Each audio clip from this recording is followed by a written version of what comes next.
I'm Tarmo Karotam. I'm the fund manager of Baltic Horizon Fund.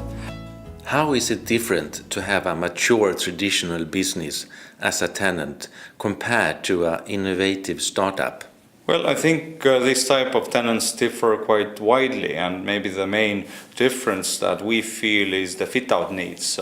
For example, a large corporation, established corporation, which is a big international group, they have developed very often their own color scheme, their fit-out plans, which you basically have to copy-paste, from country to country, office to office. Whereas startups are definitely more flexible.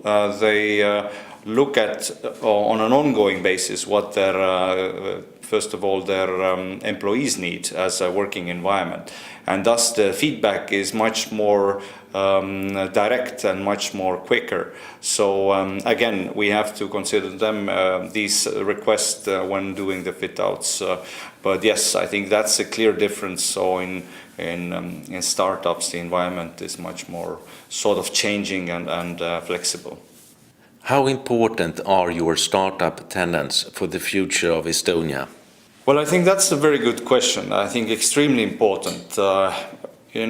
There are some facts that not too many foreign people know, but the startup community in Estonia is quite young, less than 10 years. And I think it definitely has received a boost now over the past few years when we have already 3 or 4 billion euro companies that started from nothing 6-7 years ago.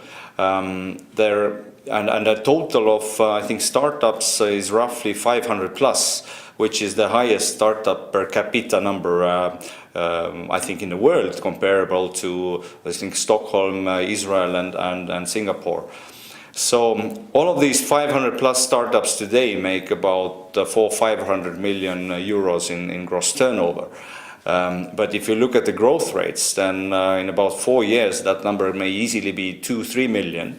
And in 10 years, this number may be 5 to 10 billion. When you consider that you need, these jobs to be filled then by people, you understand that these are high-value jobs that earn a premium, let's say, salary and motivation package, which all means that the transition of Estonia to the value-added economy is fully in motion, and I think we'll be surprised, what we will be here in the startup community in about 10 years.